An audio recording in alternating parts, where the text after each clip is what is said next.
This is Jonathan Agoff here for Pro Boxing Fans. Delighted to be joined by unbeaten super-middleweight Edgar Berlanga. Edgar, how are you? How you doing, man? I'm good. Yep, all good, all good. Thanks for joining me all the way from New York. How is the situation right now in New York? It's obviously being one of the worst affected places in the world with the pandemic. How is things over there? It's getting pretty good, man. You know, a lot of stuff is opening up, just little by little. There's a lot of rules and regulations and everything. Whether you go to a restaurant or going to do certain things, but I'm happy with it, man. At least it's opening up little by little, and I see the progress. Absolutely, that's good to hear. Yeah, I mean, 14-0, 14 first round KOs. You're making a lot of noise worldwide, globally, with this record. Just first of all, talk to me how you sort of got into boxing. What was your roots in? How I started boxing? Yeah. I started boxing in Brooklyn. My dad put me in the sport, not because we had other family members that fought or anything, or he fought in Puerto Rico when he was younger, but that wasn't the case. The case was because of I was just I was reckless, man, as a young kid. My mom wanted me in something to stay occupied and keep me out of the streets of New York, especially here in Brooklyn and the Lower East Side. And they put me in the gym, and I never left after that. So what was it like? At the age of 7 years old, I started boxing. And is it 22 now? 23. 23, okay. Yeah. So yeah, I mean, as you say, growing up in Brooklyn, what was that like? It was a fun experience. I look at it as if like it was paradise for me. You got the kids running around, especially summertime. You got the ice cream trucks coming on the block.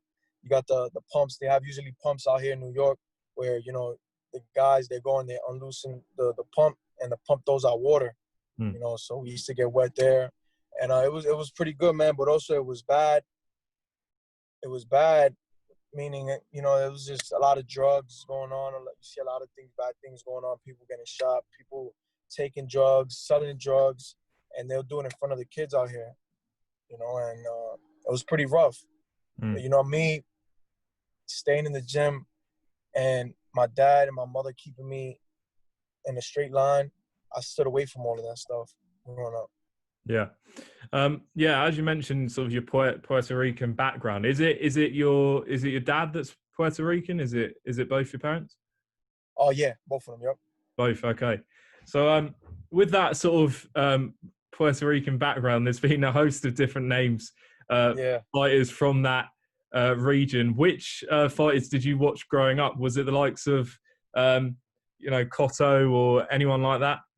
Yeah, when I was younger, I started watching Trinidad. Felix Trinidad, My yeah. whole family used to watch him when he used to have his big fights here in the garden and everything. I started watching Trinidad. That's the first fighter I fell in love with. And then, obviously, I got older, around 7 years old. That's when Cotto came and Trinidad retired. And I fell in love with Cotto, and I've never stopped watching boxing since. But those two guys right there, Miguel Cotto and Felix Tito Trinidad, favorite Puerto Rican fighters. What is it about Puerto Rico, do you think, that produces such good fighters? I guess I don't know, it's in our blood, man, but I guess it's just the heart and the balls that we have. And we're so small, but also I feel like we've been through a lot of stuff from back in the days, and it just made us warriors. And I feel like we're the best, man. Yeah, I mean, how important is that sort of Puerto Rican heritage to you, and do you carry that when you're entering the ring? It's very important, because I have a whole bunch of family in Puerto Rico. I have an island, man. I have an island to represent, and they looking for that one, just like Cotto, just like Trinidad, just like all the great Puerto Ricans, Macho Camacho. They looking for that one, and it's mandatory for me to carry that flag on my back, And I've been doing this since a kid, man. If you seen old videos of me when I was 9 years old, 10 years old, I always wore the flag. I always had Puerto Rican gloves. I always wore the Puerto Rican headgear. You know, so I always kept that in my spirit to have my flag on my back. And was your amateur career quite long? Yeah. I turned pro at 18. I had 160 something amateur wins and about like 17 losses, 8-time national champion. I went overseas. I won silver at the Vedas Cup, Independence Vedas Cup. I won different type of national tournaments, and I just got all the experience I needed to become a pro. And how many knockouts did you have in the amateur game? Amateurs, I didn't really have that much knockouts. Barely. It was like very few that I knocked somebody out or stop somebody. But I never really was a puncher in amateurs. So obviously the professional journey, 14 wins, as I mentioned, 14 first round KOs. What do you put that down to, this great knockout percentage? I mean, it's very rare to have someone sort of stopping everyone in the first round. Wait, say it again. What you said? So how's it sort of, how have you adjusted to the program to make sure you've had 14 first round KOs? Quite rare. Yeah, it's rare. And it's also, I'm blessed. I'm blessed because, like I always say, a lot of fighters will give up whatever they have to have what I have, and that's the power. Because, yeah, well, I don't only have power. I have skill. I have good boxing IQ. I have the whole package, and a lot of fighters will give that up. And, you know, I always say, like a baseball game, right? You go to a baseball game, you have the guy that's hitting home runs. That's the guy you're going to want to go see, right? You're not going to want to go see a guy that's going to be striking out or hitting ground balls or hitting a ball far out the field, you know, and getting out. No, you want to see the guy who's going to smash home runs out the park, right? That's the guy who's gonna sell the tickets, who's going to fill the seats up in that stadium. So I look at it like me, you know, I'm hitting home runs, man, but just in the boxing business. And that's what sells. I mean, I read somewhere where you said that you don't always want to have first round KOs. You do want to sort of go longer in the fight. But are you chasing that record? I believe it's 20 first round KOs. I'm not 100% sure on that, but I believe that is the number, the record. Is that something you're chasing? Do you think about that when you're going in the ring now? Nah, I don't think about it because the knockout streak is cool. I want to go rounds. I want to experience it, but I'm not gonna let no guy go into that second round just like that. You know, he's gonna have to earn it. He's definitely gonna have to earn it, 100%. I'm not letting off the gas on no man because if I do, God forbid, later in the rounds he could hurt me and he could damage me. So, like I say, it's kill or be killed, and that's just how I go in that ring. You know, that's my mindset, 24/7. I mean, you beat Eric Moon just a month ago or so inside the bubble at the MGM Grand. What was that experience like with no fans? It didn't seem to affect you too much. Not at all. You know, it was a lot of tranquility. You know, I was in the hotel. I wasn't bothered usually when it's, you know, when there's fans. You know, you have a whole bunch of people in the hotel. Everybody always, you know, it's a lot of people. You know, just fans and just it's a lot of BS. You know, and being in that bubble, I was just like real relaxed, man. I was in my room by myself. You know, nobody was bothering me. Went into the locker room. It's just me, my trainer, my dad. It was dope, man. You know, at first when I walked out and I looked around, I said, "Wow, there's really nobody here." I said, "Man." Then I jumped in the ring. I was like, "It feels like a sparring match. It feels like, you know, it felt like a sparring match." I looked around, I see no fans, man. I was like, "All right, just got to get it done. Just got to get the work done and go home." Talking about sparring, is there anyone that you have sparred that sort of specifically you've learned quite a lot of? Yeah, my main sparring partner for the last two camps was Sergey Derevchenko. He's my stablemate, so I've been working with him consistently, man, and he's been taking me to levels that I could never imagine. And they've been bringing other guys in. You know, when I went to camp with him, I sparred with different type of, Europeans and stuff. But that man, he took me to a whole nother level as far as boxing IQ. And, I love him for that, man. And he's just taking me to a whole nother level. Yeah, he obviously pushed Golovkin all the way. I believe he's fighting Jamal Charlo. Yeah, and in September. How do you see that fight going, Edgar? I see that fight going good, man. I feel like if he sticks with his jab and moves his head and doesn't stay in the middle, because Charlo's a big puncher, and I feel like if he just gives him the angles and stays out the way, he could definitely pull that fight off. But he has to just stay mentally right for that fight. He has to listen to Uncle Dre and Gary Starks, because it is a dangerous fight. You got Jamal Charlo. He's hungry, he's young, and he's strong. And I feel like if he does what he does, if he follows the game plan, he could beat him. Right. So you say you're stablemates. What gym do you train at? We right now we train out of a gym in Lafayette called Gym X, because due to the pandemic stuff, they closed down our gym and they haven't opened back up. So we using a gym, one of my buddies' gym here in Brooklyn. He lets us use it. And we train out here in Brooklyn now. Right. I mean, back onto you.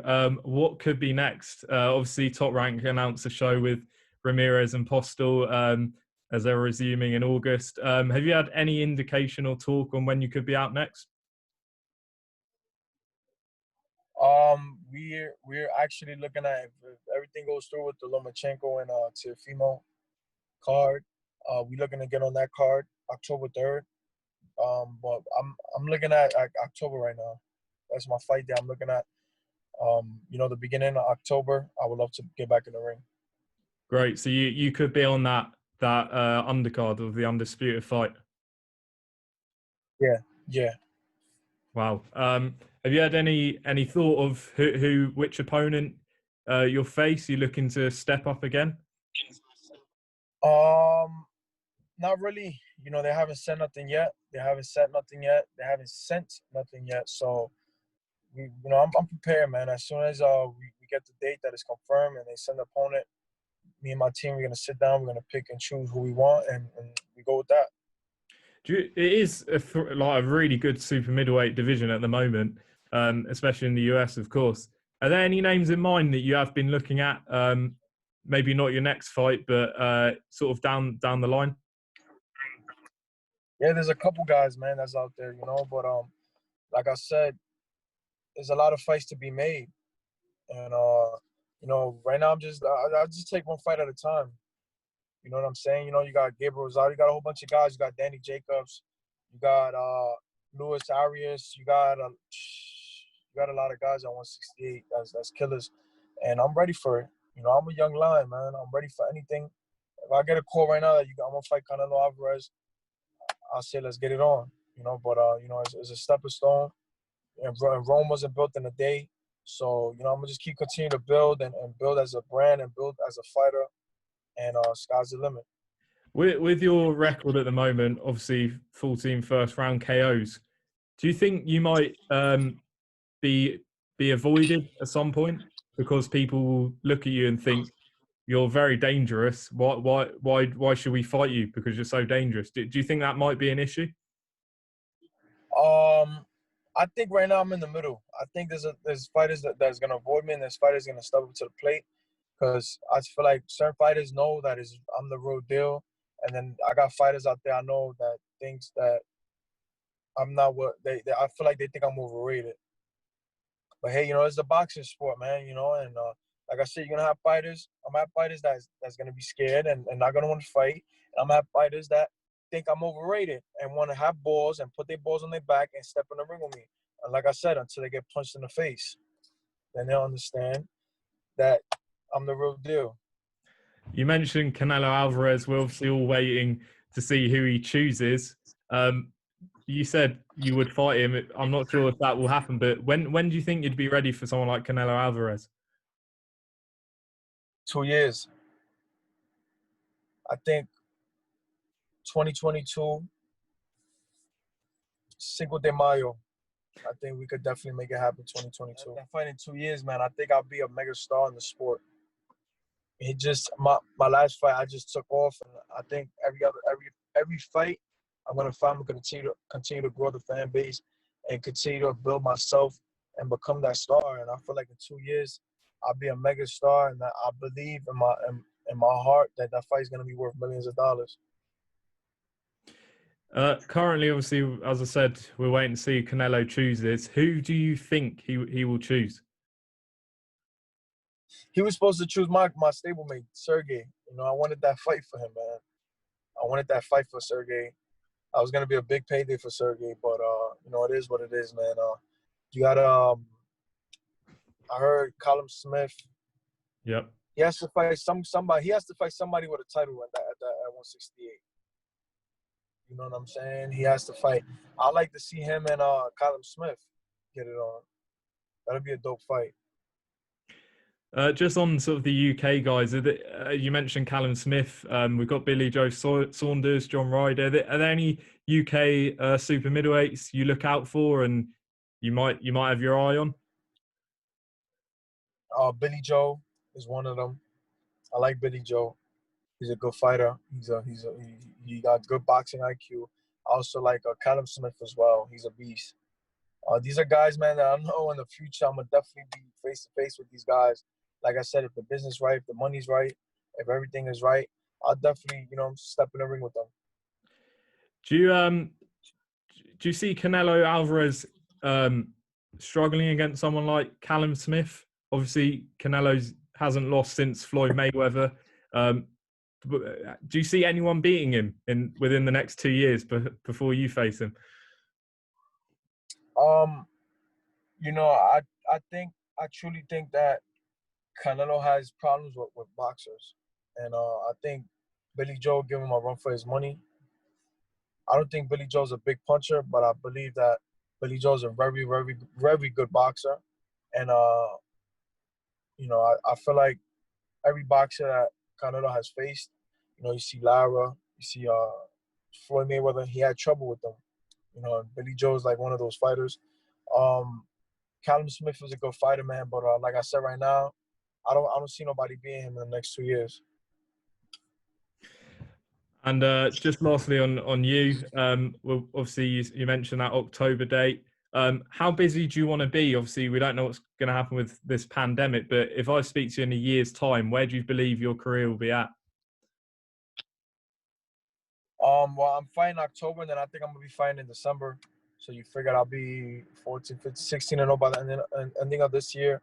I'm looking to fight 4 times a year next year. I'll be 20 and 0, fight another 2 more times, and then hopefully, God willing, we could get this fight With Canelo and Cinco De Mayo. Yeah.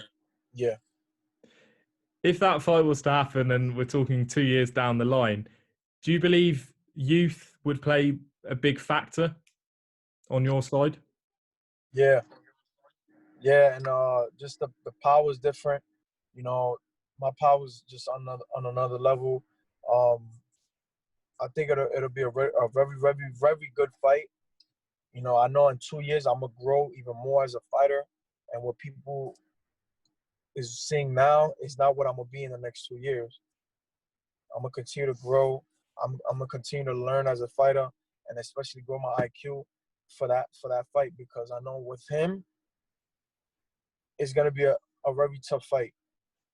Canelo's he's a monster, and I know when I get to that level, I'm gonna be a monster too.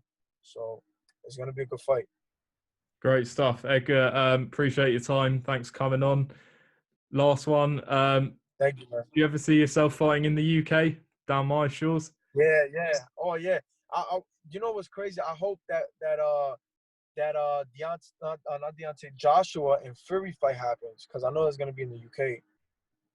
You think? And I gotta talk with Top Rank, because as soon as that fight locks in, I want to be on that card. I want to fight in the UK. I want to build up a huge fan base out there in the UK, man, because I love the UK. I've never been there, but for what I've seen, videos, pictures, and fights, it looks crazy. I get a vibe as if it was like a Vegas fight or a New York fight in the MSG, and man, I love to fight out there. Yeah, well, I hope that fight happens in the UK. And yeah, tell everyone where to follow you. You guys can follow me at my Instagram, real Edgar Berlanga, Facebook Edgar Berlanga, and my Twitter's Edgar Berlanga Jr. Listen, shout out to everyone in the UK, my UK fans. I love you guys. Thank you for this interview. I appreciate you. Man, you know, sky's the limit. Great stuff. Edgar Berlanga, the chosen one. Thanks very much for coming on, Thank giving you, us your time. Hopefully we get that fight announcement in October. A fight everyone wants to see, Lomachenko Lopez. And yeah, look forward to seeing how your rise goes. All right. Thank you, man.